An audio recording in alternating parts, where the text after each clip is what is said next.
Hello and welcome back to English classes by Nitya Kapoor. So we are back with another video. और जो हमारी आज की वीडियो होने वाली है वो होने वाली है बहुत बहुत इंपॉर्टेंट इडियम से रिलेटेड। अब इडियम्स क्या होते हैं? ऐसे वर्ड्स, ऐसे सेंटेंसेस जिन्हें हम अगर बात करते हुए यूज़ करते हैं तो ऐसा लगता है कि हमें बहुत अच्छी इंग्लिश आती है। मतलब हम सिंपल सिंपल सेंटेंसेस नहीं सीख रहे, हम सीख रहे हैं अच्छे बढ़िया सेंटेंसेस जो आप किसी भी कॉन्वर्सेशन के अंदर डाल सकते हो और लोगों को लगेगा कि अरे वाह, आपको तो बड़ी अच्छी इंग्लिश आती है। तो चलिए अब हम स्टार्ट करते हैं। जो हमारा पहला इडियम है वो है बिग गन। अब बिग गन कौन होता है? बिग गन एक वो इंसान होता है जो बहुत ही एक इन्फ्लुएंशियल पर्सन होता है, मतलब बहुत ही पहुंचा हुआ पर्सन होता है, बहुत उसकी जान पहचान होती है। जैसे लोग कहते हैं तू जानता नहीं मेरा बाप कौन है, तू जानता नहीं है मैं कौन हूँ, एंड एटसेट्रा एटसेट्रा। तो उसको बिग गन कहते हैं, ठीक है, कि उनकी पहुँच ऊँची पहुँच वाला आदमी, ठीक है। और इसका इंग्लिश में मीनिंग क्या होगा? Influential person.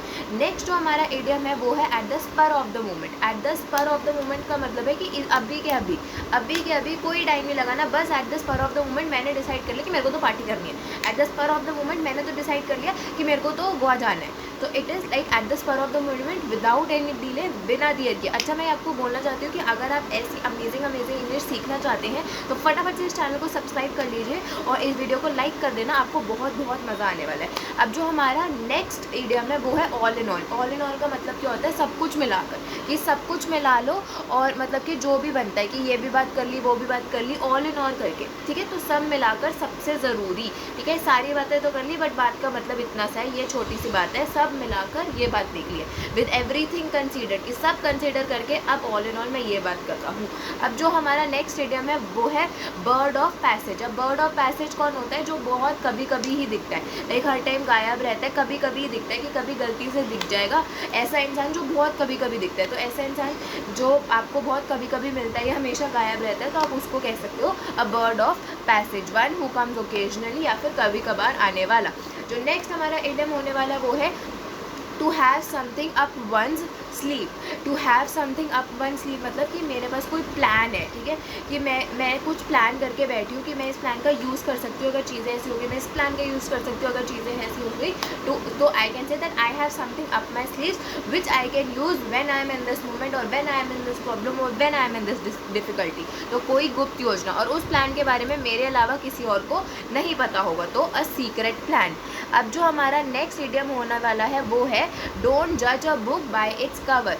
तो डोंट जज a book by its cover का क्या मतलब है? कि हमें किसी को बस उसके बाहरी लुक से, उसके आउटर लुक से, कि वो कैसा दिखता है, वो कैसे कपड़े पहनता है, उसका रंग क्या है, ऐसे हमें किसी को जज नहीं करना चाहिए। क्या पता कोई बिल्कुल ही अच्छा ना दिखता हो, कोई बिल्कुल ही अच्छा ड्रेसअप ना करता हो, बट उसके पास इतनी सारी नॉलेज हो कि आपको पता ही ना चले, और क्योंकि सिर्फ इसलिए कि आपने उसको बाहर से ही जज कर लिया, उसके कपड़ों से जज कर लिया, उसके कलर से जज कर लिया, तो आप कभी उस इंसान को जान ही नहीं पाओगे कि वो इंसान कितना वाइज था। तो डोंट जज a book by its cover. सिर्फ बाहरी दिखावे से सब पता नहीं चलता। वन कैन नॉट बी जज by his appearance. Next is make a clean breast of something. Make a clean breast of something का क्या मतलब होता है? कि अब गलतियाँ हो गई है, ठीक है, लेकिन अब बाहर आ जाओ, अब क्लीन हो जाओ, क्लीन आ जाओ, क्लीन कर लो खुद को, कि बता दो कि हाँ जी भैया मेरे से गलती हुई है, अपनी गलती या गुनाह मान लेना, अपना कन्फेशन दे देना कि हाँ जी मैंने गलती कर दी है। Confess one's wrong doings, make a clean breast of something. Next is straight from the horse mouth. Straight from the horse mouth का क्या मतलब होता है? जैसे बहुत सारी आंटी होती है, वो लोग हर टाइम गॉसिप करते रहते हैं। अब वो लोग गॉसिप करते रहते हैं, तो गॉसिप करते रहते हैं, तो एक आंटी किसी आंटी को गॉसिप बताती है। अब वो जो आंटी सुन रही है पहली बार, वो बोलती है कि तुम्हें किसने बताया? हो सकता है ये बात तो बहुत बड़ी हो सकती है, बात झूठ हो, तो मैं ऐसे ही बोल रही हूँ। तो वो कहती है कि नहीं नहीं, मेरा जो सोर्स है ना, मेरे को जहाँ से पता चला है, it is straight from the horse mouth, कि मेरा सोर्स इतना पक्का है, कि इतना ट्रस्टवर्दी इंसान है, कि it is straight from that horse mouth, कि बिल्कुल पक्की जगह से खबर आई है। तो डायरेक्टली फ्रॉम द सोर्स या फिर फर्स्ट हैंड, की बिल्कुल नई नई खबर है और जिसके साथ हुए उसी ने खबर दी है, बिल्कुल पक्की खबर है। Next is eight close quarters. Eight close quarters मतलब कि बहुत कम, मतलब कि बिल्कुल अब पीक टाइम आ गया किसी भी टेस्ट का या किसी अपॉर्चुनिटी का या किसी डिफ़िकल्टी का, बहुत पीक टाइम है, बहुत क्रूशल, बहुत इंपॉर्टेंट टाइम है एट द क्लोज क्वार्टर्स, की I completed my exam in the close quarters, की बिल्कुल ही टाइम ही ख़त्म होने वाला था और बिल्कुल तभी मेरा पेपर ख़त्म हुआ, ऐसे। Next is keep your chin up. Keep your chin up का क्या मतलब होता है? कि कोई भी प्रॉब्लम आ जाए, अपनी चिन नीचे मत करो, अपना मुंह नीचे मत करो, अपना कभी भी मुंह झुकाओ मत किसी के सामने, हमेशा अपना मुंह ऊपर रखो, हमेशा चिन अप करके चलो, कभी भी किसी से डरने की जरूरत नहीं है। Next is sit on the fence. अब सिट ऑन द फेंस का क्या मतलब होता है कि अगर कोई बहुत ही डिफ़िकल्ट सिचुएशन में है, कोई ही प्रॉब्लमेटिक सिचुएशन में है और अब उसको एक डिसीजन लेना है कि अब वो एक फेंस पे बैठा हुआ है, कि बिल्कुल एक फेंस पे बैठा हुआ है कि अब या तो वो इधर आएगा या तो वो इधर आएगा, अब उसको एक डिसीजन लेना ही लेना पड़ेगा। अब वो बीच में इधर उधर नहीं टोल सकता। ऐसे कहते हैं ना हिंदी में, थाली का बैंगन इधर भी गिर सकता है, थाली का बैंगन उधर भी गिर सकता है। बट अब वो जो थाली का बैंगन है वो ऐसे पॉइंट पे कि या तो अब उसे इधर ही रहना है या तो अब उसे उधर ही रहना है। तो he sitting on the fence, he has to make a difficult decision. Next is smell a rat. Smell a rat का क्या मतलब होता है कि समथिंग इज़ फिशी, कि कुछ गड़बड़ लग रही है, कुछ गलत होने का भांप लेना, कि to suspect something very wrong, कि कुछ गलत होने वाला है। स्मेल अ रैट, कि कोई प्रॉब्लम आने वाली है और ये पता चल रहा है, ये इंट्यूशन आ रहा है। Next is a drop in the bucket. A drop in the bucket का मतलब है कि ये जो चीज़ है इसकी वैल्यू एक बूंद बराबर भी नहीं है, कि बिल्कुल ही ऑलमोस्ट ज़ीरो वैल्यू है, बिल्कुल नामात्र की वैल्यू है, कुछ वैल्यू ही नहीं है। A drop in the bucket, ये पूरी बाल्टी में एक बूंद की जितनी वैल्यू है इस चीज़ की। Next is birds eye view. Birds eye view का क्या मतलब होता है? ऊपर ऊपर से देखना।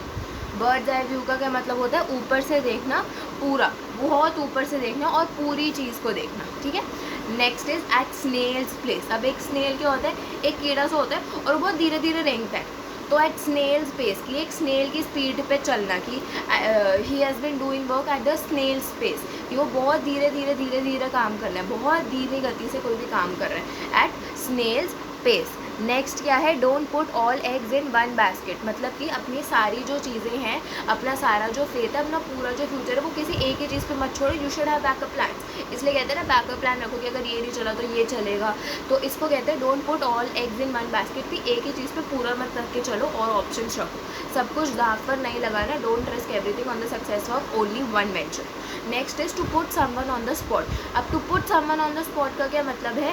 कि किसी को एक बहुत मुश्किल सी पोजीशन पे खड़ा कर देना, कि किसी ने तुम्हें ट्रस्ट करके कोई बात बताई और तुमने जाकर वो किसी और के सामने बोल दी।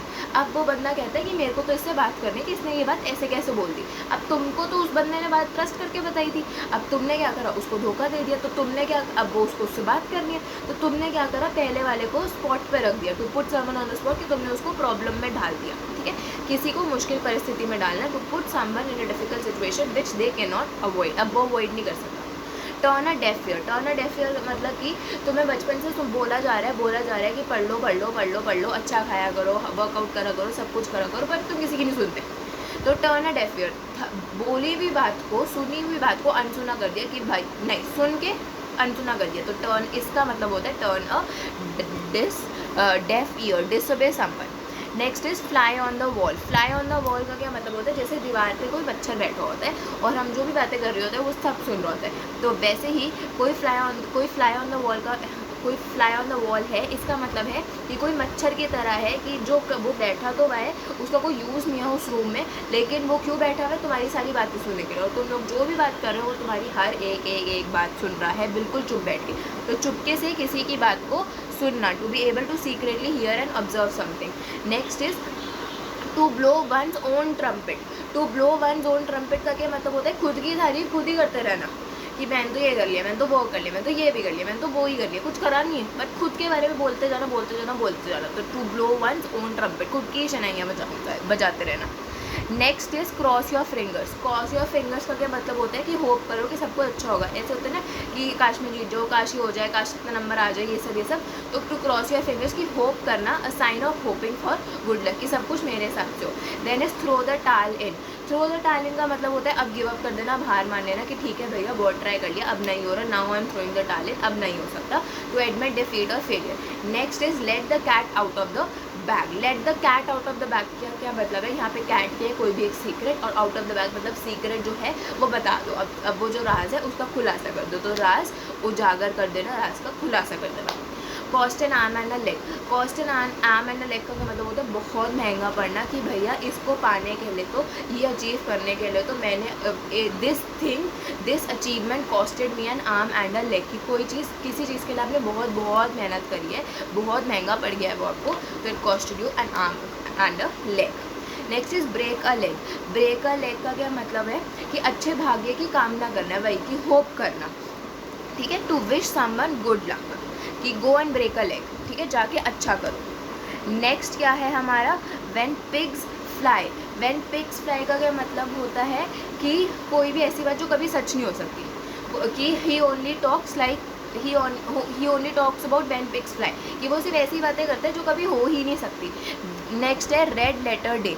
रेड लेटर डे का क्या मतलब होता है, बहुत इंपॉर्टेंट डे, कि मेरी लाइफ में बहुत इंपॉर्टेंट पेपर है, तो मैं बोलूँगी कि it is my red letter day, कि वो मेरा एक बहुत इंपॉर्टेंट डे है।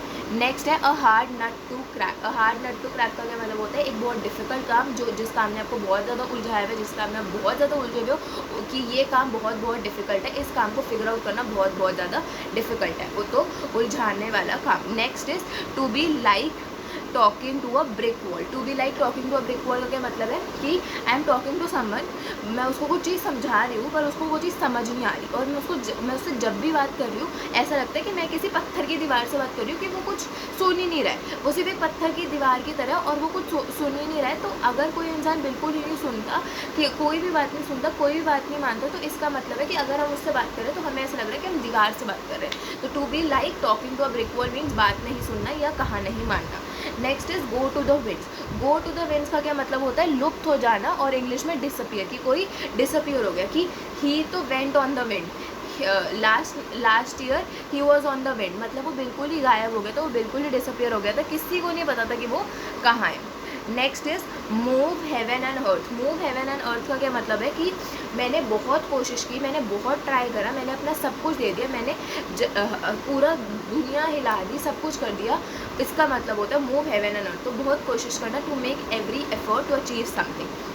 Next is to keep someone posted. अब टू कीप समवन पोस्टेड का क्या मतलब होता है कि आपको कोई फ्रेंड होगा, लेकिन अब आप लोग रेगुलरली नहीं मिलते हो, पर आप लोग जब भी मिलते हो तो आप लोग एक दूसरे को सब कुछ बताते हो कि हाँ मेरी लाइफ में ये हुआ, मेरी लाइफ में वो हुआ। तो इसका मतलब होता है टू कीप समवन पोस्टेड, किसी को अपनी लाइफ के लूप में रखना, तो हाल ही की सभी जानकारी देना, to regularly give someone the most recent news about something. Next is cross words. Cross words का क्या मतलब होता है, लड़ना। Today while coming back home I saw two man crossing sword, मतलब दो लड़के लड़ रहे थे। To get one's own back. To get one's own back का क्या मतलब होता है, रिवेंज लेना, बदला लेना, कि तूने मेरे साथ ऐसा करा, I will get my own back. I will get one's own back मतलब बदला लेना किसी से। नेक्स्ट इज कम वॉट में, कि कुछ भी हो जाए, कम वॉट में कुछ भी हो जाए, I do this, I will achieve this, come what में आई विल अचीव दिस, कि कुछ भी हो जाए मैं ये अचीव करके रहूँगा, मैं ये करके रहूँगा, कि कुछ भी हो जाए। Next is burn the midnight oil. Burn the midnight oil का मतलब होता है रात में जाग कर कोई काम करना, कुछ मेहनत करना, किसी गोल की तरफ काम करना। Next is to hit the sack. तो हिट द सैक का क्या मतलब होता है, बस अब मैं सोने जाने वाला हूँ, मैं अपनी सोने की तैयारी कर रहा हूँ। Next is to take something with a grain of salt. To take something with a grain of salt का क्या मतलब होता है कि मैंने कोई चीज़ सुन तो ली, बट मुझे उसमें शक है कि उसमें ना कुछ डिफरेंट है, कुछ गलत है, तो शक के साथ स्वीकार करना। Next is to run across. To run across मतलब कि आप कहीं जा रहे हो और आपका दोस्त भी कहीं जा रहा था, आप दोनों को पता नहीं था कि आप कहीं जा रहे हो, बट आप एक दूसरे से टक्कर खा लेते हो, तो you ran across each other. Next is wine and dine. Wine and dine का क्या मतलब होता है, भव्यता से किसी का स्वागत करना, कि किसी को आप अपने घर बुला रहे हो खाने पीने के लिए। Next is the ball is in someone's court. The ball is in someone's court का क्या मतलब है कि अब डिसीजन लेने की टर्न किसी और की है, कि अब तुम्हारे कोर्ट में बॉल है, तुम्हारे पास बॉल है, तुम्हें डिसाइड करना है कि कैसे करना है। Next is to get one's wires crossed. To get one's wires crossed का क्या मतलब होता है, किसी दो चीज़ों के बीच में बहुत ज़्यादा मिसअंडरस्टैंडिंग हो गई, कि me and my sister had our wires crossed, कि हम दोनों के बीच में बहुत बड़ी मिसअंडरस्टैंडिंग हो गई। फिर अ डार्क हाउस। अ डार्क हाउस का क्या मतलब होता है कि इससे कोई उम्मीद नहीं है, कि she is the type of friend with whom everyone has a dark house, कि किसी को उससे कोई भी उम्मीद ही नहीं है, चाहे जो हो जाए। Then have one's hand full, कि मेरे हाथ फुल है, मेरे हाथ में फुल है, मेरे पास बहुत सारी रिस्पॉन्सिबिलिटीज़ है, now I have my hand full, I can not take up anything any more. Give someone the cold shoulder, किसी को कोल्ड शोल्डर देना मतलब किसी के साथ बहुत ही गलत तरीके से बिहेव करना, बहुत रूडली बिहेव करना, बहुत ऐसे ड्राई बिहेव करना। Next is fire the imagination. Fire the imagination का मतलब क्या होता है, एकदम से बहुत ज़्यादा एक्साइटेड हो जाना, बहुत ज़्यादा खुश हो जाना, इसका मतलब होता है fire the imagination. Next is to get down to business, की सीधा सीधा काम की बात करते हैं, let's get down to business, फालतू बात करनी ही नहीं है। Next is got the sack. Got the sack का मतलब होता है बर्खास्त होना। बर्खास्त होना मतलब कि कोई आपको आपके काम से निकाल रहा है, या फिर I got the sack from school, कि मेरे को स्कूल से निकाल दिया, या I got fired from the job. ऐसे रीड बिटवीन द लाइन्स, की वो चीज़ें पढ़ो जो कोई इंसान बोल नहीं रहा है, जो बहुत ज़्यादा पहेलियों में घूम रहे हैं, बट जो सच्ची बात है वो नहीं बोल रहे। तो you have to read between the lines. तुम्हें सीधी सीधी बात नहीं बताई जा रही, तुम्हें पहेलियों से लाइन बता जा रही है, तो now you have to read between the lines. तुम्हें लाइन्स के बीच में पढ़ना है कि भैया ये बात क्या हो रही है। Next is under the weather. Under the weather मतलब कि वेदर की वजह से कोई बीमार हो जाना, कि last night I was under the weather, कि I was not feeling well, क्योंकि मेरी तबीयत ख़राब हो रही थी, क्योंकि मौसम बदल रहा था। तो इसका मतलब होता है अंडर द वेदर। और आई होप आप लोगों को ये क्लास अच्छी लगी होगी और आपने बहुत सारी ऐसी चीज़ें सीखी होंगी जो आप लोग अपनी डेली लाइफ में यूज़ कर सकते हैं। तो अगर आपको ये वीडियो अच्छी लगी हो तो वीडियो को लाइक और चैनल को सब्सक्राइब ज़रूर करिएगा। Thank you so much for watching this video and we will meet in another video. Bye bye.